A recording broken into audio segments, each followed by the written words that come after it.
Hey, this is Dave DeCamp from antiwar.com. This is anti-war news for Thursday, June 22nd, 2023.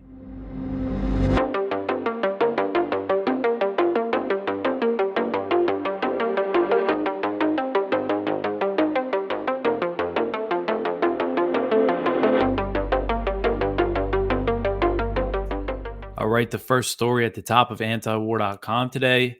House bill calls for Biden to send longer range missiles to Ukraine. So, the House Foreign Affairs Committee on Wednesday passed a resolution to pressure President Biden to escalate U.S. involvement in the Ukraine war by supplying Kiev with longer range missiles. The bill calls on Biden to immediately arm Ukraine with the Army Tactical Missile System, known as the ATACMS, and these missiles have a range of up to 190 miles. And the ATACMS can be fired by the HIMARS rocket systems that the U.S. has been providing Ukraine. So most of the ammunition that Kiev has for use with the HIMARS rockets has a range of about 50 miles. Although earlier this year, the U.S. did pledge to send the ground launched small diameter bombs, which have a range of up to 94 miles. And Russia said back in March that they shot down one of those longer range missiles. So Ukraine does appear to be using those, but I think for the most part, it's the 50-mile range that they have. So providing the ATACMS would give Ukraine the ability to hit more targets inside Russia, potentially. The Biden administration claims that it does not want Kiev using the weapons to hit Russian territory, but the restriction does not apply to Crimea. So after passing the resolution, Representative Michael McCaul, who's the chair of the House Foreign Affairs Committee, he said that the ATACMS are critical to Ukraine's success in the counteroffensive. So throughout the war, McCaul has been critical of President Biden for not giving Ukraine everything that it demands. McCaul said, quote, "There's no reason to give Ukraine just enough to bleed, but not enough to win. It's been my criticism all along. If we're going to be helping them, either go all in or get out." End quote. So the resolution was also backed by the top Democrat on the House Foreign Affairs Committee, which is Gregory Meeks, Democrat from New York. It did face some opposition. Representative Warren Davidson, Republican from Ohio, said that he does not support sending more weapons to Ukraine without a clear goal. He said, quote, "When you don't define the mission, no one can be held accountable. We owe it to the American men and women if we commit to a war, even a proxy war, that we define the mission before we commit to the mission," end quote. So that is a good point. It's not clear at all what the U.S. goal is. They just keep saying they're going to support Ukraine for as long as it takes. Whether or not this counteroffensive is successful doesn't matter. That's what the Biden administration is saying. So this resolution now heads to the House floor. And according to the Hill, the legislation is expected to have wide support, in the House. So we'll see, if the House passes this. This is a non-binding. This doesn't mean that Biden has to send these missiles to Ukraine. It's just kind of pressuring him to do it. I think if it did get through that, vote, make it through Congress, I think it would definitely increase the chances that they would send these missiles, and it would just be the latest escalation. We've seen them. This is the one thing they used to rule out sending tanks. They used to rule out, sending the F-16s, but they've signed off on all that. And this is kind of the next step in escalating U.S. involvement in this war. All right, the next one here. Blinken announces $1.3 billion for Ukraine at a reconstruction conference. So Secretary of State Antony Blinken announced $1.3 billion in new economic aid for Kiev at a meeting on Ukraine's reconstruction that was held in London, known as the Ukraine Recovery Conference. So according to the State Department, the $1.3 billion will go toward general economic assistance to repair and modernize Ukraine's energy infrastructure, and support for Ukraine's commitment to energy sector reforms. The $1.3 billion is being drawn from spending that Congress has already authorized for the Ukraine war, which at this point totals $113 billion.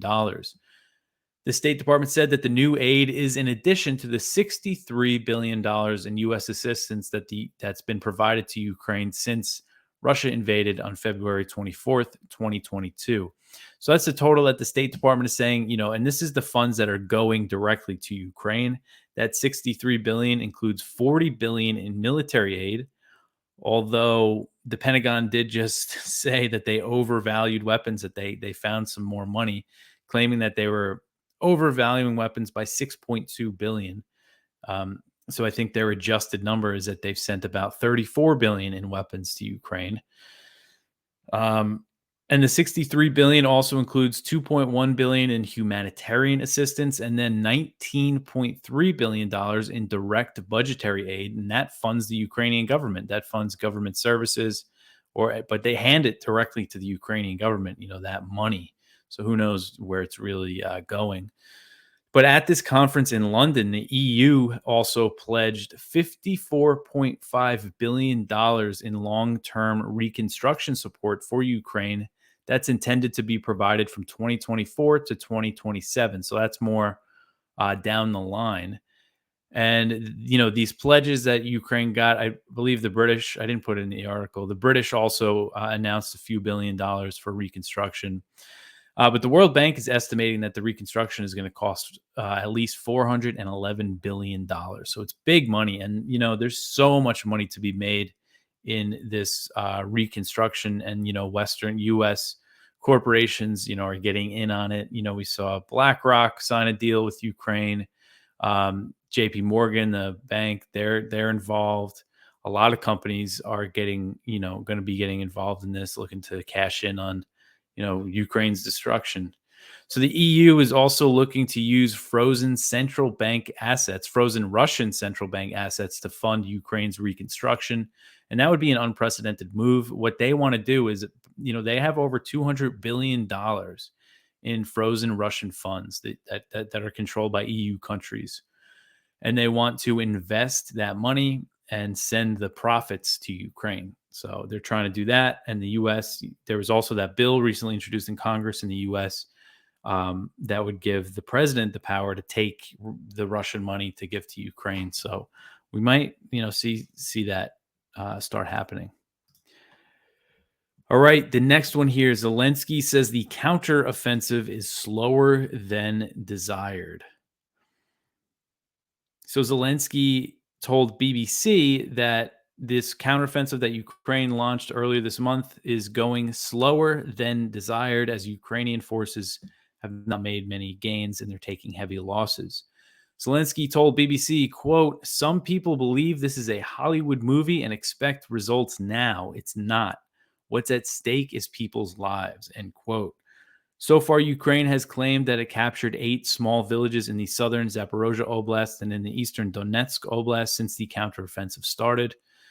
So these are, if you look at the map, the battle lines have barely changed. And I know Russia, I think, said that they took back some of these villages. So it's not exactly clear, how much territory Ukraine gained. But it doesn't seem like it's much. I know it's only been a few weeks, but it does appear, and Western U.S. officials have acknowledged that Ukraine is taking heavy losses, both in personnel and equipment. They've been losing a lot of armored vehicles and things like that. So Zelensky said that his forces were having difficulty because Russia had put a lot of mines down. There's a lot of areas are mined. He said, quote, "Whatever some might want, including attempts to pressure us, with all due respect, we will advance on the battlefield the way we deem best," end quote. So I guess he's responding to, maybe some people are pressuring Ukraine to take more territory. And, we know leading up to Ukraine's counteroffensive that the Discord leaks and, multiple media reports reveal that the U.S. did not actually expect Ukraine to regain significant territory, but the Biden administration is, pushed for this counteroffensive anyway. And they've rejected the idea of a ceasefire or peace talks. So, they're all in on this. And Chairman of the Joint Chiefs of Staff, General Mark Milley, he recently acknowledged that Ukraine is facing a very difficult fight. He said this last week. He said, quote, "This is a very difficult fight. It's a very violent fight, and it will likely take a considerable amount of time and at high cost," end quote. So, despite this situation, Zelensky said that victories on the battlefield are necessary, and he vowed that Ukrainian soldiers will continue fighting. He said, quote, "No matter how far we advance in our counteroffensive, we will not agree to a frozen conflict because that is war and that is a prospectless development for Ukraine." End quote. And the next one here, this is from Kyle Anzalone over at the Libertarian Institute. Kind of a similar story. Ukraine's defense minister aims to lower expectations for Ukraine's counteroffensive. So this is Alexei Reznikov, the Ukrainian defense minister. He downplayed, and this is comments that he made on Monday, so it was earlier this week. But he's downplaying how much territory Kiev will retake in the counteroffensive. He said, quote, "The Russians had the opportunity to prepare. There is an incredible density of minefields. Our officers, our commanders are maneuvering, looking for opportunities, moving carefully. I suggest not pushing them. Not pushing them. They're doing their job and they will do it," end quote. So kind of more of that, I guess, there are higher expectations than they want, saying that people shouldn't be trying to rush them, I guess, is kind of the message that they're putting out here. So while Reznikov argued that he's saying that Ukraine is attempting to preserve its soldiers' lives, there's been a lot of signs that they are taking heavy casualties. And basically what he's saying is, he's referring to last year when Ukraine gained territory in Kharkiv and in Kherson in the south. And those were kind of quick. Russia retreated, pulled out of those areas pretty quickly, and Ukraine was able to retake that territory. And basically what he's saying is that the Russians didn't expect it. They weren't prepared for it. And now they're prepared and they're dug in. So it is going to be a long, bloody battle. And I think, even though it's not going well for Ukraine now, I still think there's a lot of fighting ahead of us. I don't think this is going to be, this quick thing. I think it's going to be kind of dragged out and really bloody and brutal. A lot of people are going to die. All right, the next one here. President Biden calls President Xi a dictator after Blinken's Beijing talk. So this is really just unbelievable. So on Tuesday, President Biden called Chinese President Xi Jinping a dictator, and this is just one day after Blinken met with Xi in Beijing. So Biden made the comments at a fundraiser event in California, saying that Xi was embarrassed by the Chinese balloon that wound up over U.S. territory in February. Biden said, quote, "The reason why Xi Jinping got very upset in terms of when I shot that balloon down with 2 boxcars full of spy equipment in it is he didn't know it was there. No, I'm serious. That's what a great embarrassment for dictators when they didn't know what had happened," end quote. So, a little jumbled there, but you get the point here, saying it's a great embarrassment for dictators. And so Biden has repeatedly claimed that this balloon had 2 boxcars full of spy equipment. We haven't seen it. They did recover some debris, and they haven't shown evidence to show that it was a surveillance balloon. For their part, China maintains that it was a civilian weather balloon. But what's interesting here is Biden is acknowledging that China did not mean to fly the balloon over the U.S. and that it was blown off course due to unexpected weather. He said, quote, "That wasn't supposed to be going where it was. It was blown off course up through Alaska and then down through the United States. And he didn't know about it. When it got shot down, he was very embarrassed," end quote. So again, we knew that from a lot of reports in the media and U.S. officials speaking to the media that it was blown off course, and people have shown it, tracking the balloon from when it was launched. But it's just interesting that Biden's admitting it, and there's all that hysteria, that big frenzy. You remember they shot down 3 more things that we don't even know what they were. They were probably people's hobby balloons that cost, like $10 and are really small. And they used $400,000 missiles to shoot them down. I mean, it's insane that happened after this, and everybody kind of forgot about it. But you could just see how people get whipped up into a frenzy over this stuff. And Blinken canceled an earlier planned trip to China over this balloon that we know was really not a big deal. And that reversed progress on dialogue that the U.S. and China had been making following the Biden-Xi meeting in Bali that took place in November 2022. Biden said that Blinken did a good job on his recent trip to China, but the president's comments appear to have set relations back again as they drew a sharp rebuke from Beijing. So Chinese Foreign Ministry spokeswoman Mao Ning said in response, quote, "The relevant remarks by the US side are extremely ridiculous and irresponsible. They seriously violate basic facts, diplomatic protocol, and China's political dignity," end quote. And, China, you know, it's just he's just such a sloppy administration. It's not just Biden; it's the way that a lot of them talk about other countries. But for him to say that right after, they have that meeting, and at the same time, while the Biden administration is saying that they want to talk to China, they're not, respecting China's, concerns over Taiwan. So now China sees that the US isn't actually going to do anything to roll back its policies in Taiwan or elsewhere in the region. And on top of it, Biden's just going to be saying things like this, just completely disrespectful to Xi. And so, they're not going to get anywhere in their relations. And I think that's pretty clear now. All right, the next one here, a U.S. nuclear-capable B-52 bomber arrives in Indonesia for the first time. So 2 U.S. B-52 bombers arrived in Indonesia on Monday, and this is the first time that these nuclear-capable bombers landed in the Southeast Asian nation, as the U.S. is looking to beef up its military presence in the region to prepare for a future war with China. So the bombers are there to participate in COPE West, which is a joint military exercise being held from June 12th to the 23rd that involves U.S.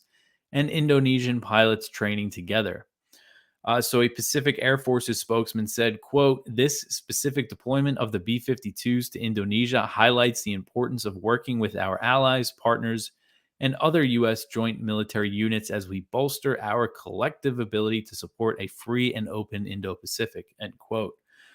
So it's interesting that Indonesia is allowing this. So the U.S. and Indonesia have military ties. They do drills together. Indonesia also has military ties with China.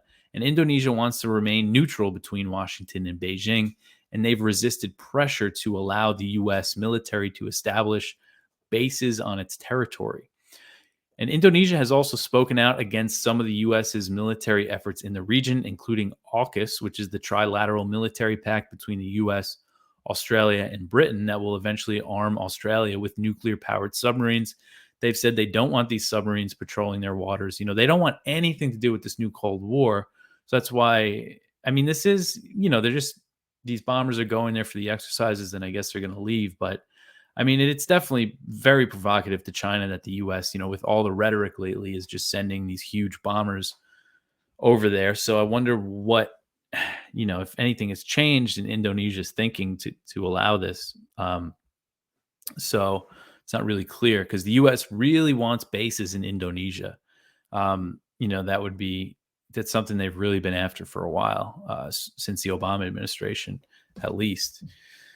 So I wonder if, I don't know, we're going in that direction. But at the same time, Indonesia's economic ties with China are so strong. And Indonesia is a huge country. Population is about 300 million. So, the U.S. and India are going to really try to compete for influence there. So the presence of U.S. B-52 bombers in the region could become more common as part of Washington and Canberra's plan to increase military ties. Involves the U.S. basing 6 B-52 bombers in Australia. And according to reports on that, they're building facilities for it that are going to be completed by 2026. So it'll be a few more years before the bombers are actually stationed there. All right, the next one here, Israeli drone strike in the West Bank kills 3. So this is a pretty big escalation in Israel's military actions in the West Bank. So this is from Middle East Eye, this article. The Israeli military killed 3 Palestinians in a drone strike near Jenin on Wednesday in the first aerial attack in the occupied West Bank in nearly 20 years.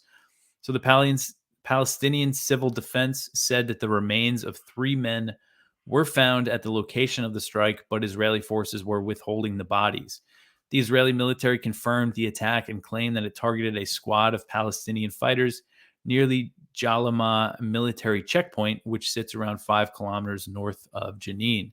So the Jenin brigades said that 2 of the slain men belonged to the Palestinian Islamic Jihad movement's military branch. And it said the third man was a leader in the Fatah-affiliated Al-Aqsa Martyrs Brigade. So they were affiliated with these militant groups. So they're saying that this is the drone strike is the first, aerial strike, aerial targeted killing in the West Bank since the second Intifada in the early 2000s. And this is a huge escalation. And they're saying, the people that Middle East Eye is talking to is that they think this is going to become, Israel's probably going to do this more now. They've kind of, now that they've launched this drone strike, we might see more. And this comes after there's been lots of raids in the West Bank. There was recently just a big one in Jenin, and I believe more people have died from that. The death toll now is at least 6. A 14-year-old girl that was wounded in that raid succumbed to her wounds, I believe, on Wednesday and died. So there's just a lot of violence. So after that raid, there was a Palestinian, 2 Palestinians shot and killed 4 Israeli settlers. And then after that, there was another one of these big settler rampages, in several areas in the West Bank, lighting cars on fire. So that's actually what this next story is about here. But I mean, this just goes to show that there's no end to this violence in sight. So the next article, Israeli settlers rampage set Palestinian towns on fire. So Israeli settlers rampaged through several Palestinian towns in the West Bank on Tuesday night, torching cars, setting farmlands on fire, and vandalizing homes in scenes reminiscent of a pogrom earlier this year in the village of Huwara. So that's where there was a big one of these settler attacks, and now this was in several towns. Again, just burning things, and one Palestinian man was killed in this by these settler attacks. So at the same time, you get the Netanyahu government. They're taking steps to dramatically expand settlements, and their goal is to expand settlements and ultimately annex the West Bank. So I think this violence kind of will serve that purpose. They might try to really launch a big war here in the West Bank and kind of use it as an excuse to consolidate more control over the occupied territory. All right, the next one, the last news story here, U.S. bombers land in Sweden for the first time. So another first for U.S. bombers. So 2 U.S. B-1B Lancer bombers arrived in Sweden this week as Stockholm is awaiting entry into NATO. According to the U.S. military, it marks the first time U.S. bombers landed in the Nordic nation. So U.S. Air Forces Europe said in a press release that 2 of these B-1B bombers, they arrived on June 19th. And again, they're saying this is for the first time in history that U.S. bombers are in Sweden. And Sweden has been a NATO invitee since June 2022, but Turkey and Hungary have not yet approved its membership. The bomber deployment comes as the U.S. is pushing Turkey to sign off on Stockholm's NATO bid. So Erdogan recently said that Ankara will not approve Stockholm's membership over anti-Turkish protesters involving PKK supporters. But the U.S. is hopeful that Sweden will get the green light from Turkey before the upcoming NATO summit in Vilnius this July. Blinken actually met with Turkey's new foreign minister on Wednesday on the sidelines of that Ukraine conference that was in London. And he pressed the issue. According to the State Department, Blinken encouraged Turkey's support for Sweden to join the NATO alliance now. So in the meantime, Sweden is looking to boost cooperation with the U.S. and other NATO countries. Sweden's prime minister recently announced that his country will allow the deployment of NATO troops on its soil before entering the alliance. And not just for drills, more permanent, not technically permanent, I guess, but, a rotational presence, I think they're going to try to set up.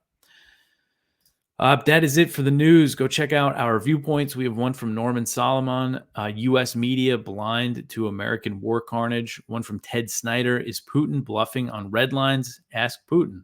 One from Anatola Levin and George Beebe, rampant Russophobia takes U.S. down a dangerous path. One from Bradley Devlin over at the American Conservative, starved for peace. And our spotlight is from Ted Galen Carpenter, also at the American Conservative, the Ukraine lobby's latest targets. So go check all that stuff out. You could go check out our blog as well. We have an episode of Conflicts of Interest, which is Kyle Anzalone's great YouTube show and podcast. He's our opinion editor, and I'm always reading his articles that He's writing at the Libertarian Institute. He also writes for us. So yeah, you could always, there's always content for you to look at, even if you, listen to the show. But yeah, you could always help us out at antiwar.com/donate if you want to support the show. Also, sharing the show is another great way to support us, and liking and subscribing and leaving reviews. But that's it. I will be back tomorrow. Thanks for listening.